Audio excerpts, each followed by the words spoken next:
we roll on with A-plus 7-round mock drafts with the Los Angeles Chargers. I'm Jeremy Green of ESPNradio.com. They call me Mullet Mel. They call me the ESPN Draft Nerd. And this is our A-plus mock for the Los Angeles Chargers.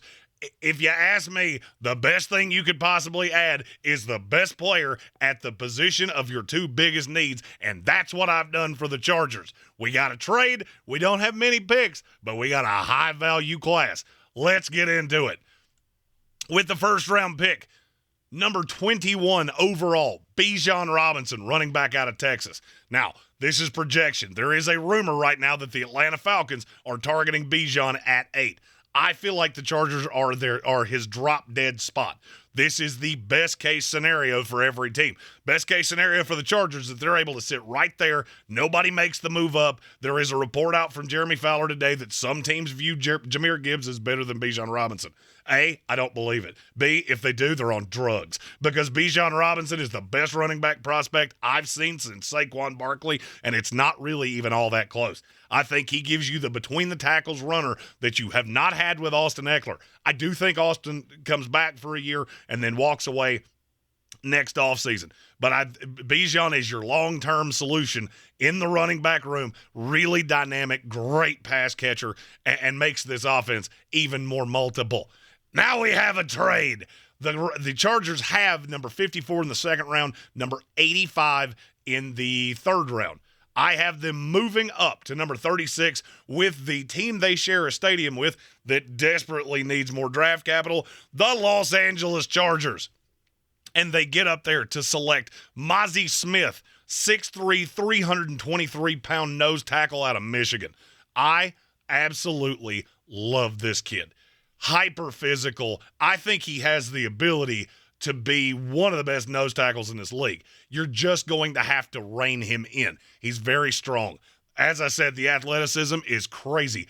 I just haven't seen him make enough plays in his time at Michigan. Now, that could be because this was a crazy talented defense, and I never really felt like he fit it perfectly. I think he will come into the league and be a better player than he was in college. He's my number one nose tackle in this class, and it's really not all that close. There is a report out from the Chargers that one of their big objectives is to add another young pass rusher in this class. At number 125 in the fourth round, I have him doing just that. KJ Henry, the edge out of Clemson. I have said this before. I will say it again. KJ Henry is going to be a better NFL player than Myles Murphy, and I'm not sure it's all that close. When I watch them on tape, the insane athleticism that I get out of KJ Henry, it's equivalent to Myles Murphy to me. They're both very large, and then I get into the character with Henry and all of the things I've seen him do, and then there's his ability to hold up against the run. I actually think he can be a 3-down edge in this league. He's one of the best values in this class to me and would be a home run for the Chargers here at number 125. 3 more picks, all fifth-rounder later. The first one is at 156. I'm adding him Zach Koontz, tight end out of Old Dominion.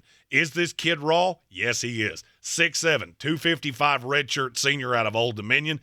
Absolutely lit up the combine. 4.55 40, 10.8 broad jump, 40-inch vertical.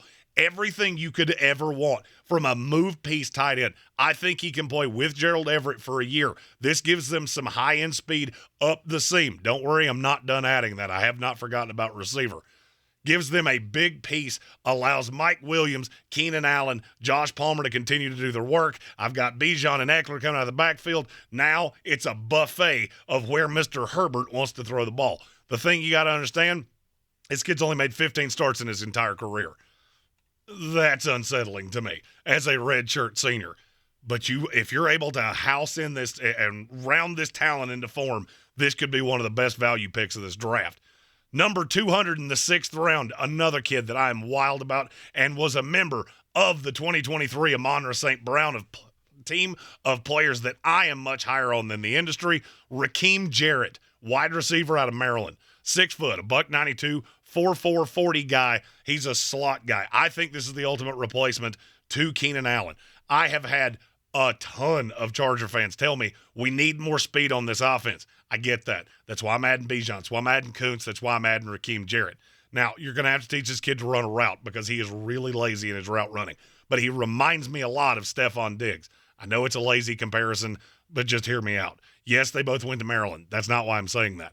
This kid's had some injury issues that I think has prevented people from really seeing the talent. Plus, he played at Maryland. He wasn't the only receiver there. Dante Demas will also go in this draft. I just don't know that he was coached to the right point to house in all of the physical ability. Has a just unbelievable amount of physical gifts. Really good at the point of the catch. He's a really good athlete right now that I think will turn into a great receiver in the NFL. This is one of my favorite players in the draft, and a guy that if I was a scout, I would be banging the table for in my draft room. Last pick of the draft, number 239, super project piece, Mohamed Diabate, linebacker, edge rusher, football player out of Utah. Kid started at Florida, didn't do a ton at Florida. I was hoping that you would see more at Utah, and here's what I saw. Standing up, he's not good in coverage. Absolutely got annihilated time after time after time. He is a situational pass rusher in this league. Now, he's a little thin for that. 229 pounds, 6'4", but he's real fast. 4'5", hyper athletic, comes in with great bend off the edge. I really like what I see in terms of raw, aggressive power with this kid. People say he's good in coverage. He's not. You can hide him in zone. If you put him man-to-man on anybody, he's going to get annihilated. Gave up almost 120 quarterback rating at Utah last year. So you have to know what you're getting. Could he ever become good in coverage? Possibly.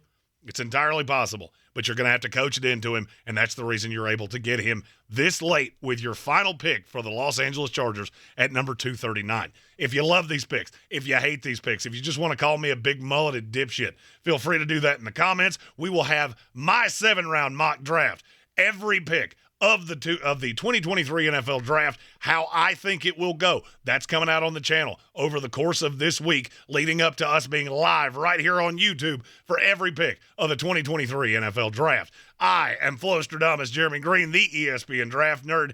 I will see you on Thursday for the 2023 NFL Draft.